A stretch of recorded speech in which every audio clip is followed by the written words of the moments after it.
Hi guys, I'm Kim, and today I'm doing some baking and shopping, grocery shopping, and I'm also playing tennis. So I've got my tennis outfit on and I'm ready for that, other than pulling my hair back in a ponytail. And I'm going to be making some bunakea, which is a Danish Christmas cookie with almonds, molasses, and flour and ginger. And they're very thin. What you do, the recipe's a little odd. It's not an American type of recipe. What you do is you mix like 17 cups of flour with 5 cups, I believe, of molasses. I'll have to look at the recipe. And then some ginger, and you chop up a bunch of almonds and put that in, and you roll the dough all up in little rolls and put them in the refrigerator for about a week or two. And then you take them out of the refrigerator and you slice them really thinly, put them on a cookie sheet and bake them. And these are the cookies that go in the heart-shaped ornaments that hang on the Christmas tree for Christmas morning. But I'm also making a bunch of tins to give away to family and friends. So if you're interested in that, you'll want to just keep watching. The other thing I'm making is some fudge and some brownies. And I'm working on that. I also have some maraschino cherry cookies that I'm going to be working on. I might have to do that tomorrow because all of this takes time to bake and make, and you know how busy it is at Christmas. So that's what I'm doing. I'm working on baking and just creating some homemade gifts for friends, neighbors, family.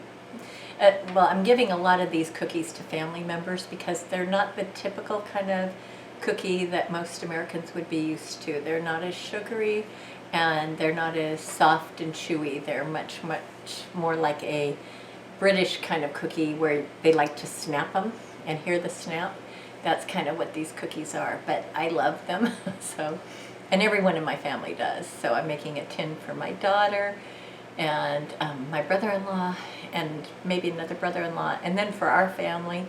So it's just, I think I made hundreds, literally hundreds of cookies and before for all these kind of things. And so the brownies and the fudge will go on the top of the tins, and then if I can get the maraschino cherry cookies done, the thumbprint cookies, I'll just put a few of those because those don't make very many cookies. You have to use marzipan or what we think of as almond paste, and you get very little, so those will just be a few. Those are just kind of a special treat. So please let me know which treat you kind of like in your family, if you have a special tradition, a special recipe, and just keep watching.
Okay, so I've got my cookies made and in the tins. Let me show you.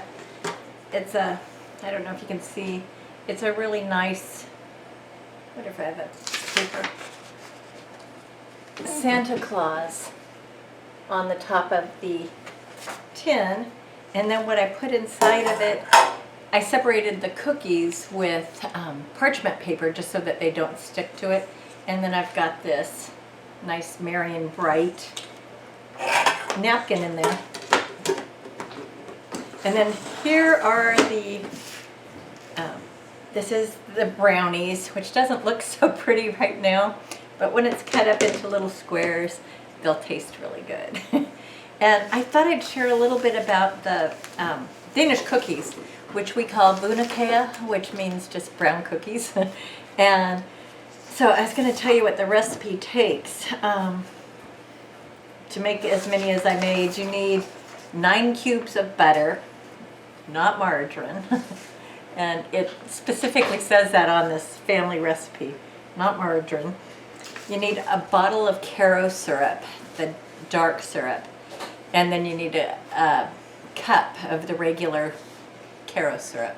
Then you need 5 cups of sugar, 2 cups of chopped raw almonds, 17 cups of flour, and then you need 2 tablespoons cinnamon, 2 tablespoons ground cloves, 2 tablespoons ginger. You need a half a cup of cold water, and you need potash, which, as an American, you know, I'd never heard of potash. Let me show you. And you have to get it at a specialty import store. And we got this at Edelweiss. And while I was there, I also got some gingerbread spices, which I was thinking of making gingerbread men. And this Edelweiss is a German import store, but they also have Scandinavian foods and candies and things like that. So I hope you guys enjoyed this little video. I might post some of the pictures and video from Scan Fair, the Scandinavian fair we went to, at the end of the video. So if you'd like to see those, just keep watching.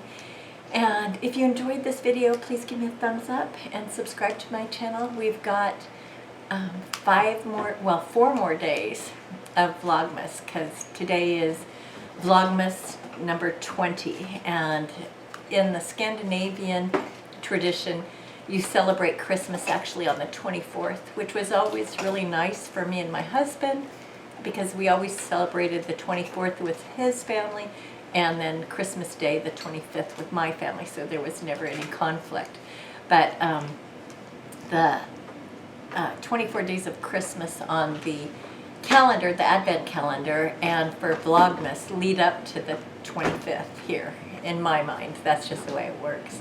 But I guess it's kind of a blending of the Danish tradition and the American tradition. So it's I think it represents my husband and my family's traditions all together. So I hope you guys enjoyed this video, and I hope you'll join me tomorrow for Vlogmas Day 21. And I just wanted to say happy holidays and thanks for watching. Bye!